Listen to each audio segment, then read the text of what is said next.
Well, thank you, Mr. Danesh, for that truly extensive and extremely kind introduction. I should tell you, however, that when my husband and I were first investigating the Baha'i faith, and we first heard of the principle of the equality of men and women, my husband said, "Oh boy, at last. A rather reverse twist if you think about it. We are here just having spent some time in Alaska. The court on which I sit covers the 9 western states and includes Alaska, includes Hawaii, American Samoa, and the Marianas and the like. And so my first sitting was in Anchorage this past week, or 2 weeks ago, I guess now. And as Mr. Danesh spoke of unity, it brought back the memories and the surprises in Alaska. I must say, from my primary school education, my concept of Alaska was as wrong as most persons' concept is of all Native Americans. But the joy in being there and meeting with Aleut, Indian, Eskimo, white,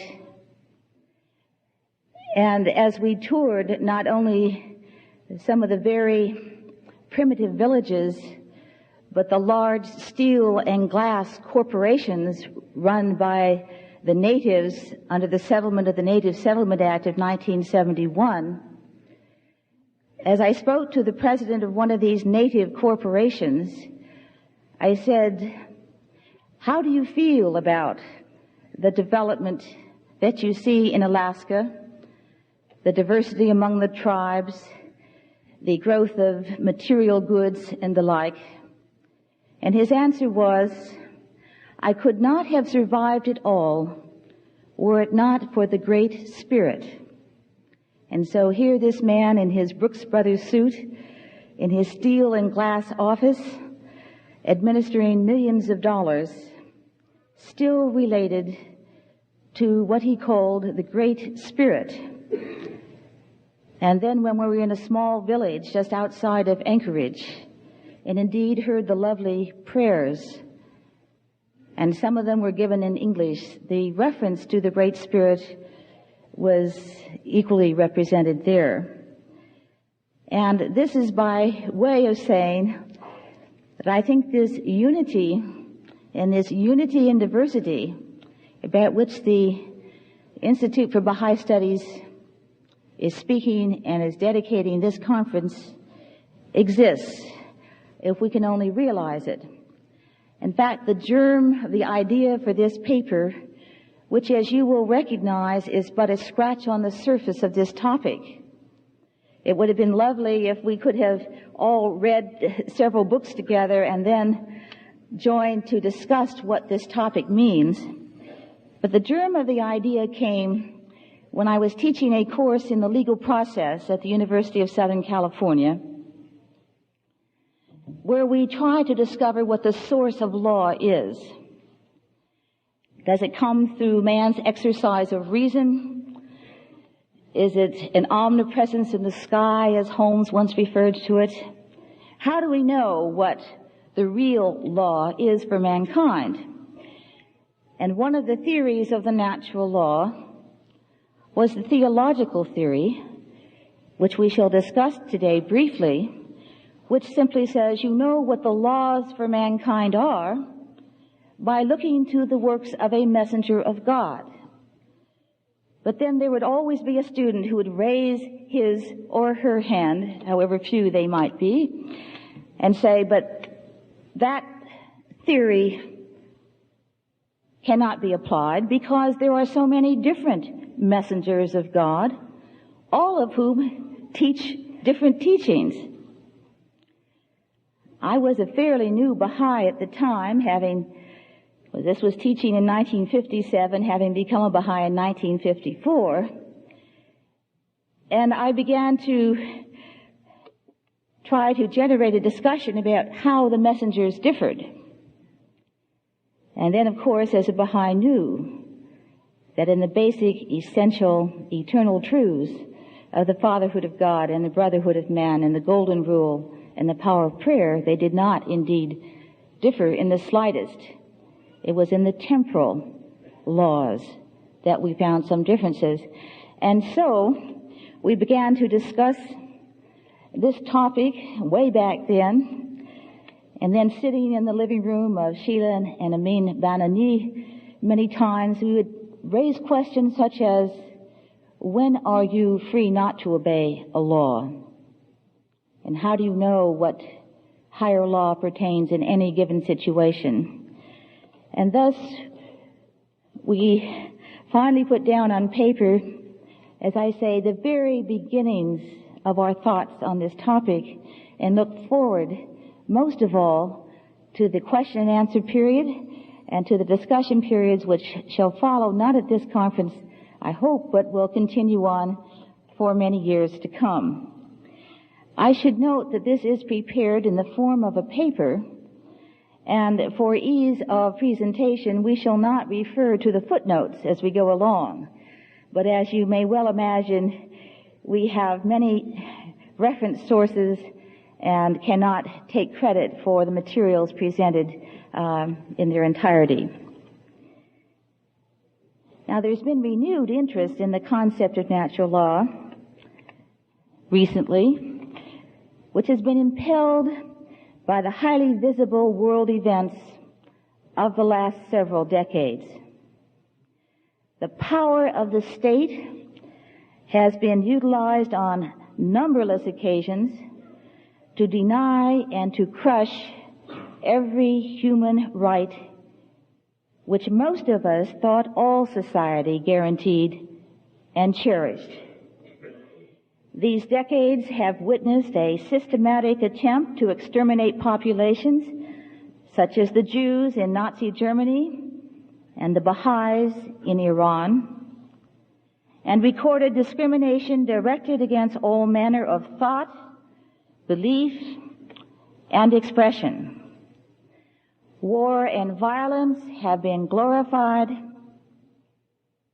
treaty obligations disregarded. You need only to talk to the natives in Alaska to realize the truth of this. Concentration camps defended. All of these things often authorized by the positive law of the state. Adolf Hitler, for example, strictly observed legal forms and came to power in legal purity upon a constitutional framework. By what rules can these activities be judged? Were the men who obeyed these laws traitors or criminals? Or were those who refused to obey the offenders? Do those who today carry out campaigns of oppression and discrimination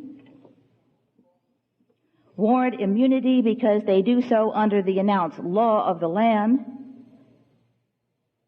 If we define law, as do the positivists, as the command of the state, is there any basis upon which even the most outlandish actions or rules may be criticized or changed?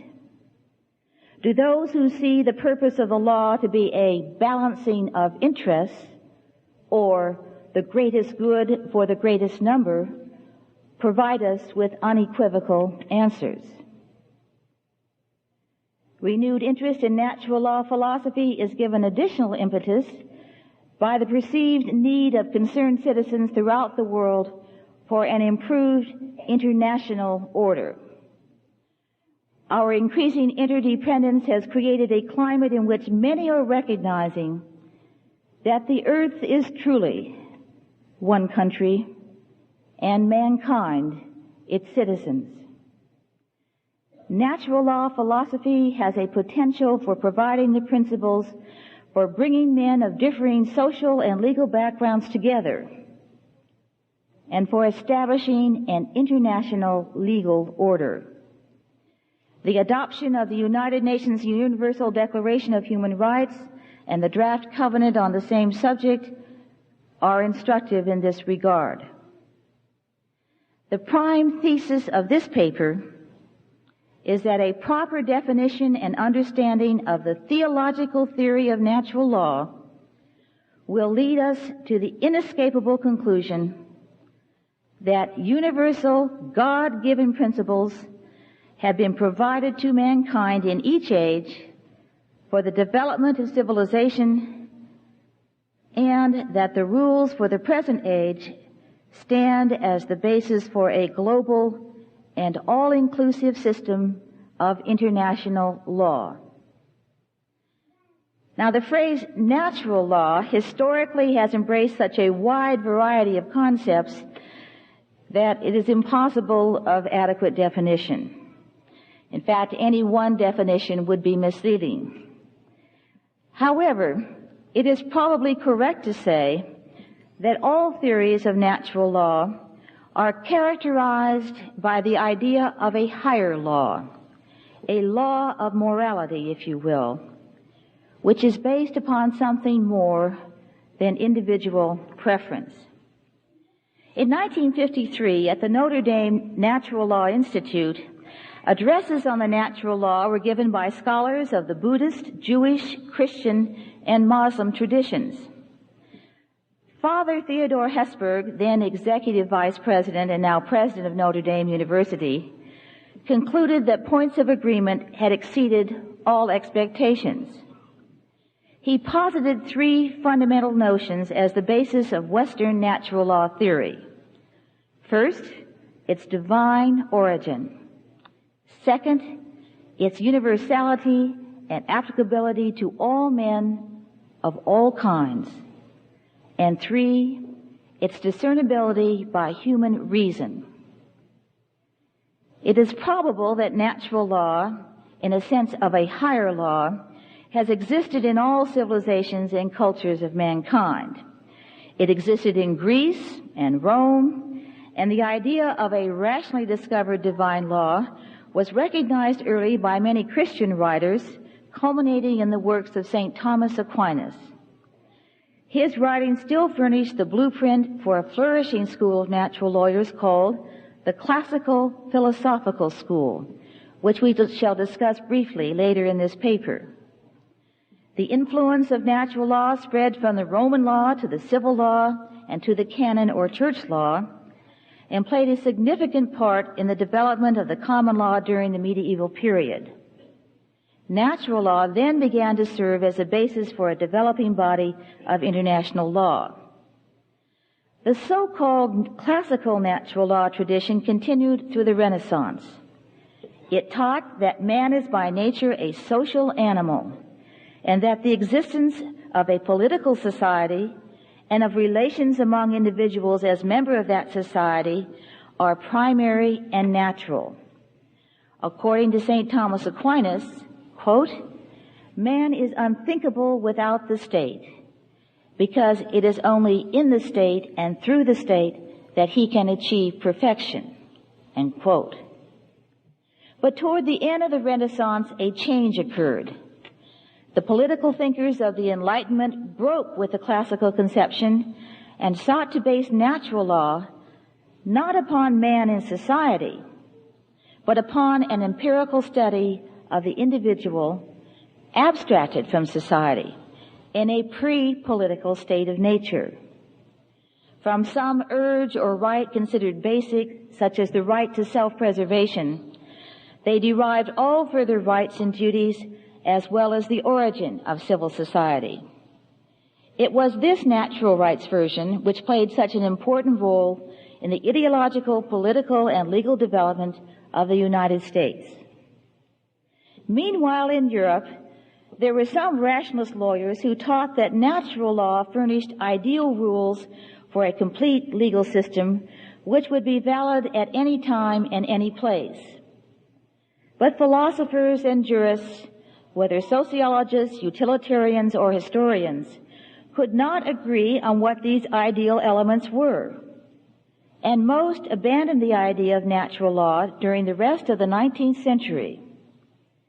In the United States, the earlier natural rights version lingered, but gradually was abandoned, first in the law schools and then in the language of court opinions when jurists were criticized for using the idea of a higher law as a bulwark for increasingly unjust status quo.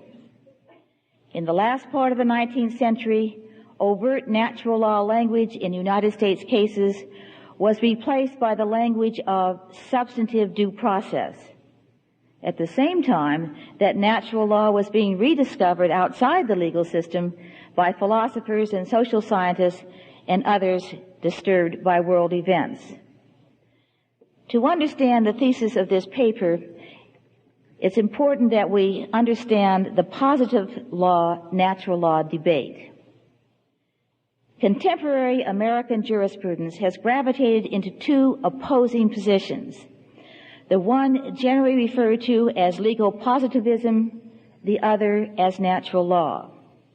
It's important to understand what these positions are before we may accept the utility of and the importance of developing a universal theory of natural law.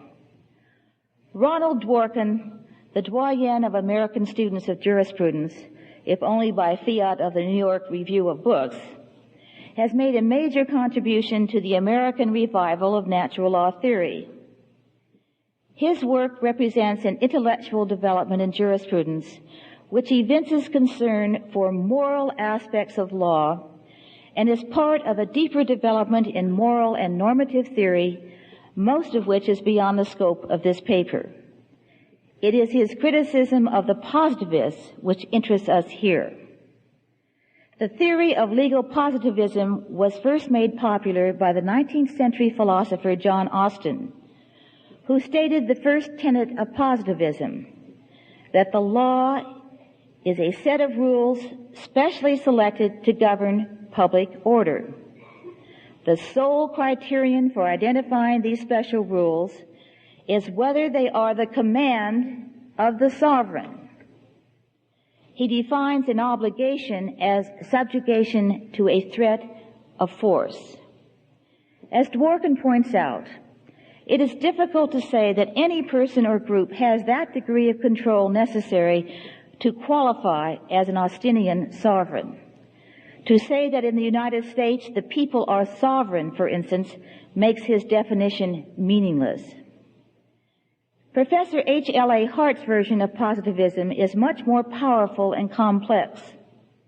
He recognizes, as Austin did not, that rules are of two kinds, labeled by him primary and secondary. Primary rules grant rights or impose obligations on members of the community.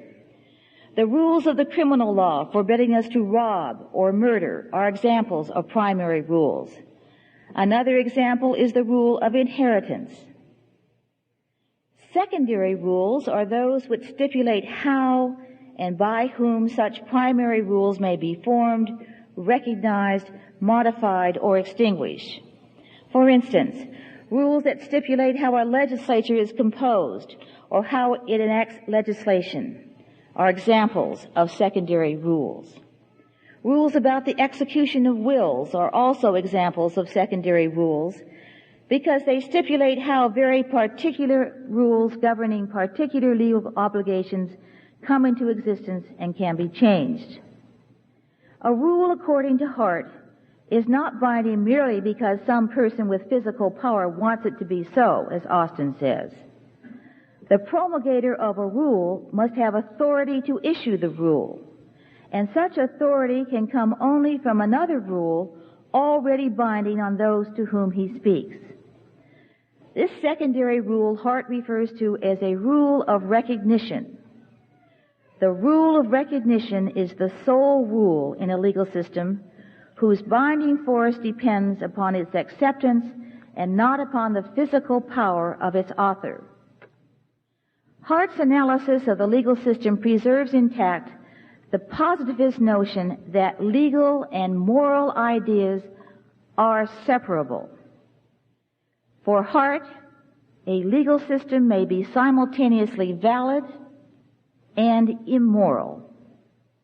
However, he recognizes that hard or novel cases often arise at the periphery of legal rules, in which case judges must see into the open texture of rules and create new law by the exercise of discretion resembling that used by legislators.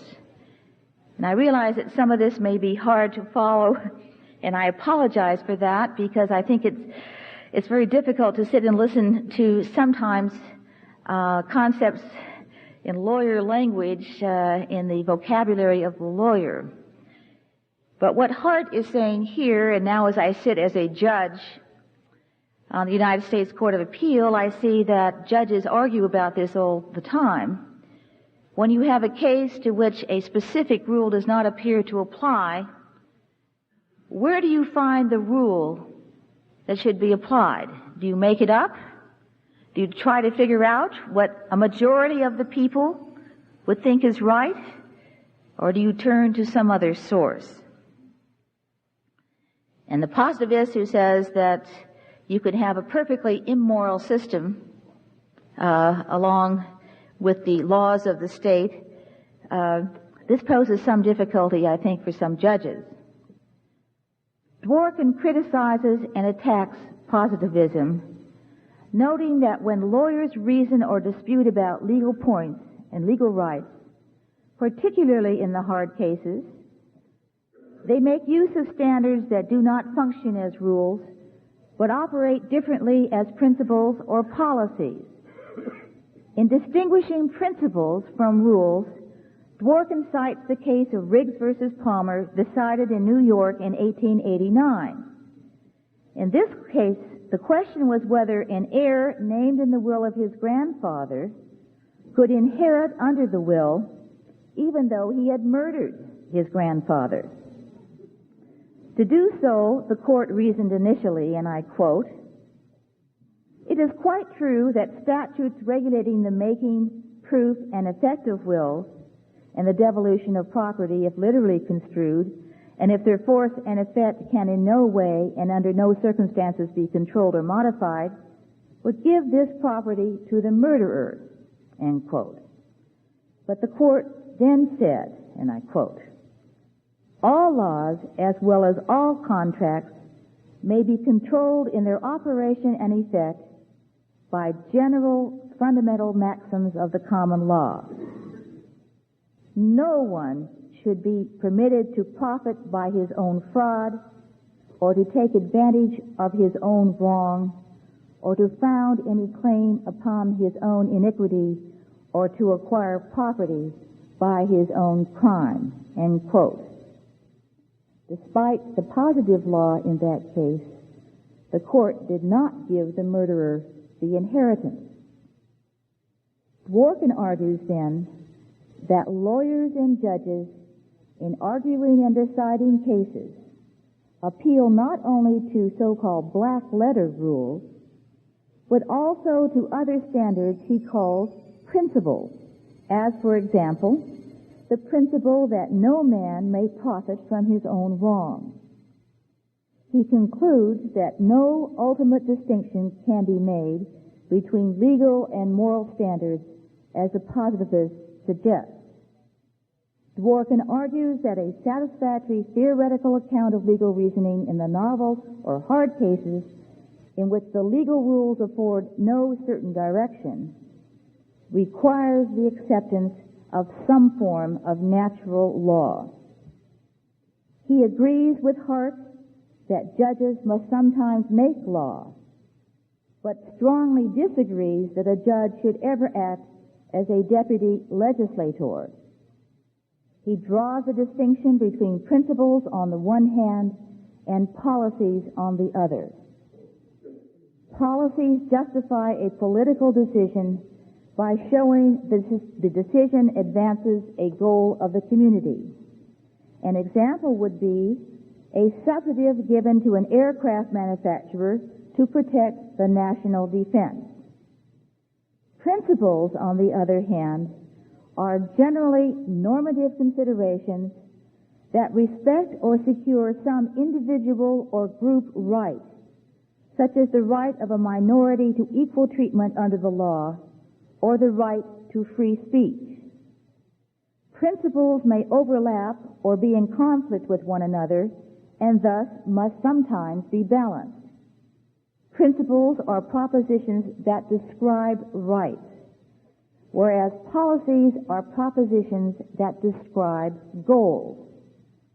Rights or principles may be less than absolute and may have to yield to more urgent policy.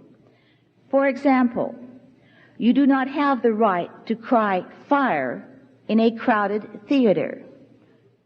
The right to free speech thus yields to the policy of maintaining public order. Dworkin argues that the distinction between principles and policies clarifies differences between legislative and judicial functions. He avers that courts are more competent in the application of principles and legislatures in the pursuit of policies. At the core of the Dworkin normative theory is the idea that principles are tied to specific concepts of human rights. Further, Dworkin argues that in the United States, all serious moral claims for such rights against the state are constitutional claims which should be decided in the courts according to natural law. In this brief discussion of differences between positive law and Dworkin's theory of natural law, we have suggested that the natural law theory, as he describes it, insists that laws and morals are conceptually linked, whereas legal positivism has insisted on their inevitable separability. As we explore modern theories of natural law, it should become more and more apparent that a reconciliation is possible between the advocates of legal positivism and of natural law.